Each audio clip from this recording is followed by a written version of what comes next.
The fire god is telling Bhasa, who was originally Vispashchit, the story of the hunter and the sage. And the hunter's been hearing about his destiny. The hunter heard all this from the sage and was filled with wonder. The hunter and sage continued to perform austerities. A little later, the sage attained Nirvana and he abandoned his body. After a very long time, Brahma, the creator, appeared before the hunter to grant him boons. This was all foretold to him by the sage. The hunter was unable to avert the natural force of his own mental conditioning, though he remembered the sage's prophecy. Therefore he asked for the very boons that he had been conditioned to request. As a result of the boon, the hunter's body began to expand to cosmic proportions. When in spite of all this he discovered that he could not find the limits of ignorance, he became both astonished and agitated. By the mystic process of giving up prana, he abandoned the body, which thereupon fell in space. And this is the body that smashed the whole earth plane. He himself remained in space and began to consider himself the King Sindhu. The body appeared above a certain world appearance in this universe, and it had the shape of a ball of hair. It looked big enough to cover the whole of the earth. O Vispashchit, thus have I described to you the identity of that body. That world appearance on which the body fell appears to us as the world. It was after consuming the blood of that body that the dried up body of the goddess began to be filled, and she came to be known as Chandika. I think Chandika can be understood as a nature goddess here. The flesh of that corpse became the earth element. In the course of time, the world acquired its present nature as the earth. Once again, the earth was endowed with living beings and forests, villages and cities. The earth is once again firm and substantial. O good man, go where you wish to go.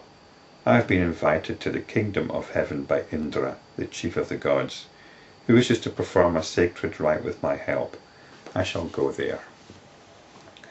So that's the story of the sage and the hunter, as told to Bhasa. And Bhasa is telling his story to the congregation in King Dasaratha's court.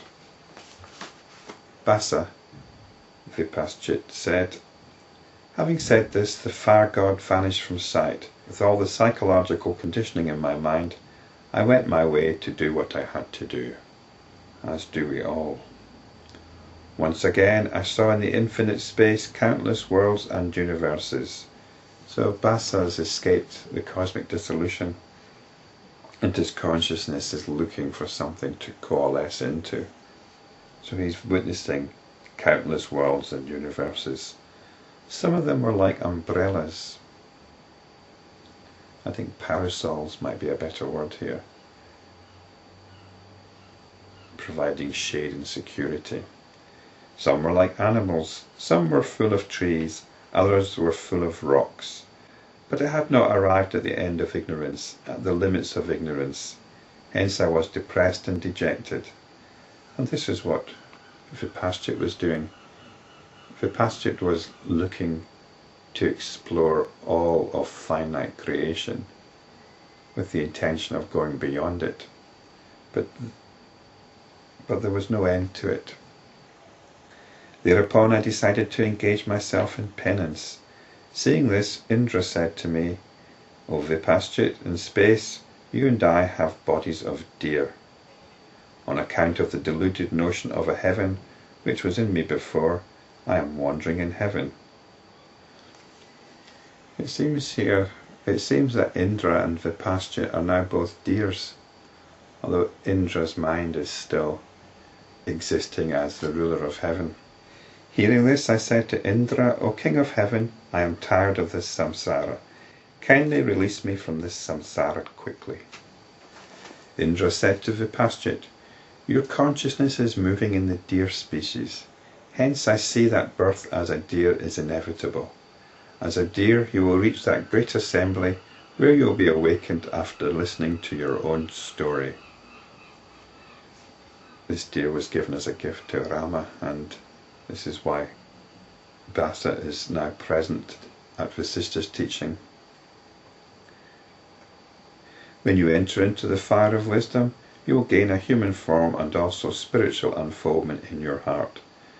Then you will abandon your ignorance and regain utter peace, like wind devoid of movement. Vispashchit, or Bhasa, continued.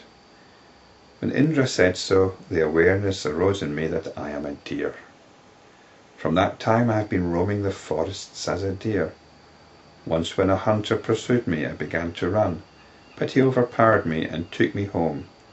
He kept me there for a few days, and then he brought me to you to be your pet.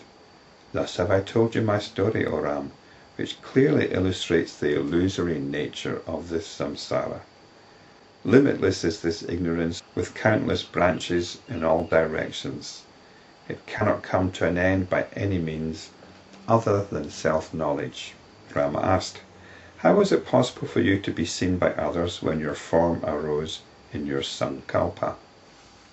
Rama is making the distinction here, the discrimination between what is real and what is imaginary.